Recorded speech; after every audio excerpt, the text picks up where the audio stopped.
ডালচিনিটা তুলে দিই। একটা বড় শুকনো লঙ্কা নিয়েছি, লঙ্কাটাও আমি দিয়ে দিচ্ছি, আর দুটো লবঙ্গ দিচ্ছি। আমি একটু স্বাদ মতো নুন। আমি এখানে 300 গ্রাম কাবলে ছোলা নিয়েছি, 6-7 ঘন্টা ভিজিয়ে রেখেছি। ভিজিয়ে কত সুন্দর কড়াইগুলো হয়েছে দেখছো, একবার টাপগুলো হয়ে গেছে। কড়াইটা ভিজিয়ে রেখেছি, কড়াইটা আমি কুকারের মধ্যে তুলে দিচ্ছি।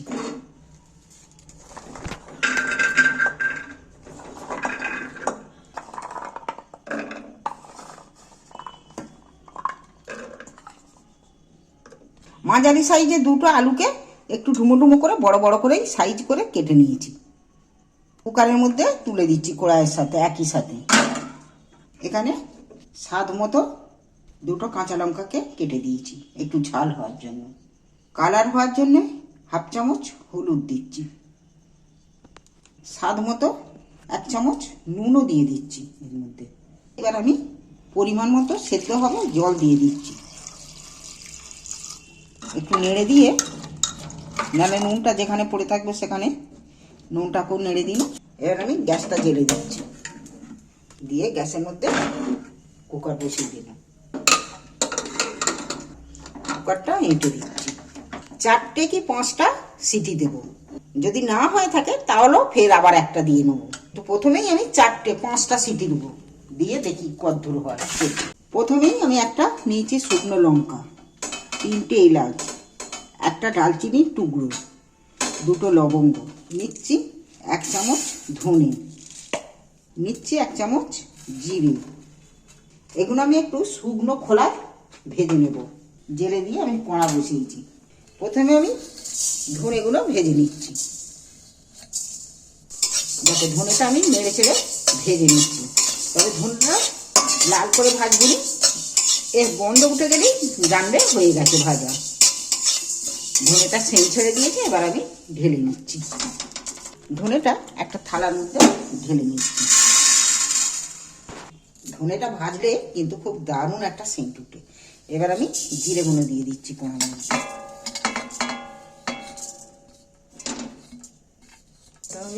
জিরেটাও নাড়াচাড়া করছি, কিন্তু জিরেটাও খুব হালকা সময়ে ভাজা হয়ে যাবে।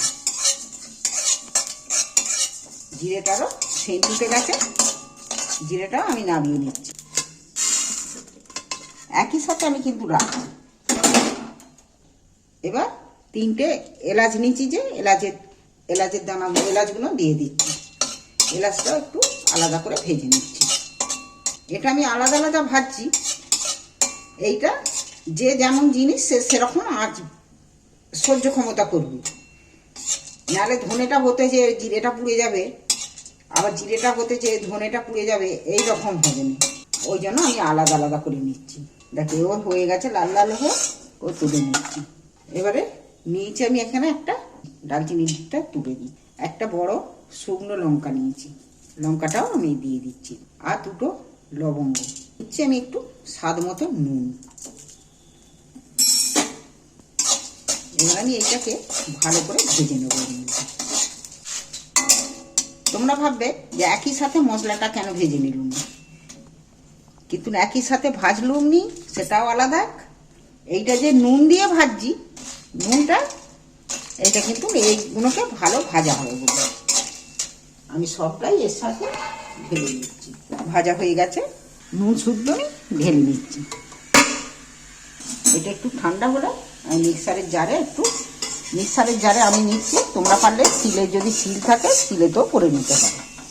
আমি এখানে যে কড়াইটা বসিয়েছি সিটি মারতে, আজ আমি বানাবো কাবলে ছোলা দিয়ে চিকেন দিয়ে ঘুগনি বানাবো। তো আমি এখানে 200 গ্রাম চিকেন মাংস নিয়েছি, বড় বড় পিস আছে, একটু ছোট করে কেটে নেবো মুঠিতে। দোকান থেকে ছোট ছোট করে কেটে নিলেও হতো, অমনি নিয়ে এসেছে, এখানে ছোট ছোট করে কেটে নিচ্ছি আমি। দেখো মাংসটা আমি ছোট ছোট করে সবটাই কেটে নিয়েছি, দেখছো।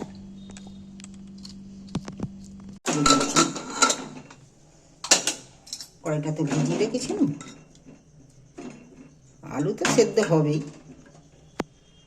আলুও সেদ্ধ দারুণ, আর কড়াইগুলো হেভি সেদ্ধ হয়েছে। দেখো একদম আলুর মতো হয়ে গেছে কড়াইগুলো। কড়াইও ভালো সেদ্ধ হয়ে গেছে।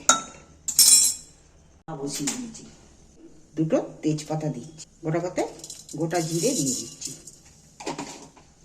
বেশ খানিকটা সর্ষের তেলও দিয়ে দেবো, একটু বেশি করেই দিয়ে দিচ্ছি। এর সাথে একটা শুকনো লঙ্কাও দিয়ে দিন, লঙ্কাও লাল হয়ে গেছে, তেজপাতা জিরে সবাই। এবার আমি এখানে তো 4টে মাঝারি সাইজ পেঁয়াজ ছোট্ট ছোট করে কেটে নিয়েছি, দেখছো একদম গুঁড়ো গুঁড়ো করে। আমি পেঁয়াজগুলো তেলের মধ্যে তুলে দিচ্ছি।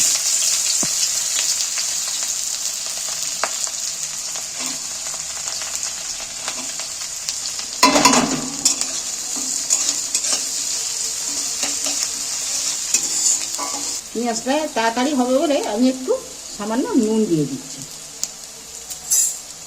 নুনটা দিলে কি হয়, পেঁয়াজটা তাড়াতাড়ি নরম হয়ে যায়।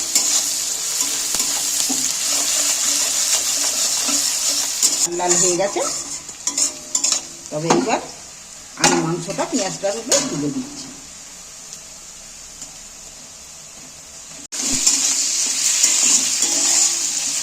আদা রসুন বাটা দিয়ে দিচ্ছি এখানে।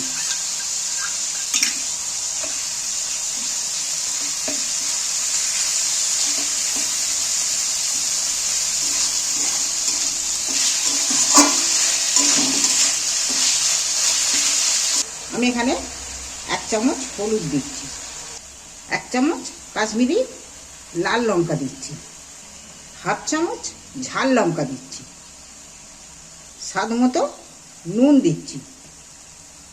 নুন কিন্তু আমার মশলাতেও অল্প নুন আছে দেয়া, তারপরে কড়াইয়ের সাথেও নুন দেয়া আছে। এইবার আমি মশলাটাকে একটু মশলা মাংস এবার কষিয়ে নেব। আমি এখানে খানিকটা মিট মশলা দিচ্ছি একটু মাংসটাতে।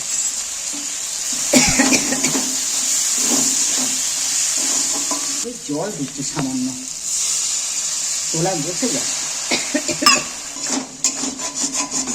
দেখো মশলাটা অনেকটা তেল ছেড়ে দিয়েছে। এবার আমি ছোট ছোট করে কাটা টমেটোগুলো তুলে দিচ্ছি এর মধ্যে। এবার টমেটোটাকেও একটু ভালো করে ভেজে নিতে হবে, নাহলে টমেটোটা কাঁচা গন্ধ ছাড়বে। দেখো মশলাটা কষা হয়ে গেছে, মাংসটা তেলও ছেড়ে দিয়েছে। এইবার আমি কুকারের আলু কড়াই সেদ্ধটা ঢেলে দিচ্ছি এর মধ্যে। দেখো এবার আমি আরও একটু পরিমাণ মতো মাংসটা যাতে সেদ্ধ হয় ভালো করে, মাংসটা যা কষিয়েছি সেদ্ধ হয়েই গেছে, তবুও একটা এর সঙ্গে সেদ্ধ হবে, মিক্সড হবে। আমি আরও খানিকটা পরিমাণে জল দেব। আলুগুলো কিন্তু খুব ভালো সেদ্ধ হয়ে গেছে, সবই সেদ্ধ হয়ে গেছে। তোমরা এই কাবলে ছোলা এই চিকেন কিমা দিয়ে একবার বাড়িতে বানিয়ে খেয়ে দেখবে কেমন লাগে, তোমাদের ভালোই লাগবে। তবে আমি আর একটু জল দেবো একটু। তবে এই ক্ষেত্রে একটু চেকে নুনটাকে একটু চেকে দেখে নিতে হবে। নুন তো সবেতেই দেওয়া আছে মোটামুটি, হলো কি ঠিক হলো কি না, একদম পারফেক্ট নুন ঝাল সব কিছু ঠিকঠাক দেওয়া আছে। এবার এটাকে একটু ফুটতে সময় দিতে হবে, একটু চাপা দেবো নি, অমনি ফুটবে।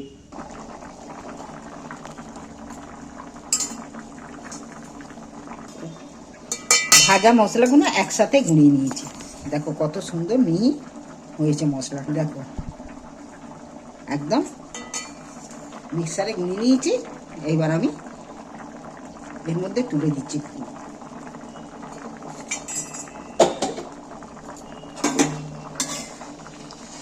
ঘুগনিটা কতটা ঘন ঘন হয়েছে দেখতে পাচ্ছ।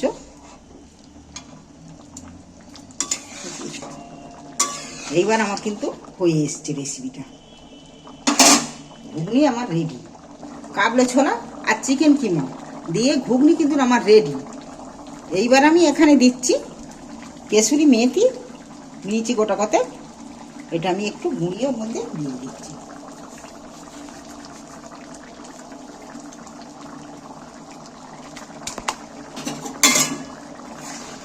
কেশরি মেথিটা দিলে এর স্বাদ গন্ধ কিন্তু দারুণ হয়ে যায়। কড়াইগুলো হেভি হয়েছে দেখছো, দেখো জুসটা কতটা ঘন হয়েছে বলো তো। দেখো এবার আমি গ্যাসটা অফ করে দিচ্ছি। আমার এখানে কাবলে ছোলা আর চিকেন কিমা দিয়ে আমার ঘুগনি রেডি। দেখো, এবার গরম গরম পরিবেশন করো। কেনার মতো স্বাদ হবে, কিন্তু কেনা ঘুগনির স্বাদ যেমন সেই রকম স্বাদ হবে। আমি শসা সরু সরু করে কেটে নিয়েছি, দেখো শসাটা ছড়িয়ে দিচ্ছি উপরে। পেঁয়াজ সরু সরু করে কেটে নিয়েছি। একটা ঝালের জন্য কাঁচা লঙ্কা ছোট ছোট করে কেটে নিয়েছি। একটা পাতি লেবু আমি নিয়েছি, লেবুর রসটা নিংড়ে দিয়ে দিচ্ছি। লেবুর রসটা দিলে শসা আর পেঁয়াজের উপর এর সেন্টটাতেই পেট ভরে যাবে একদম।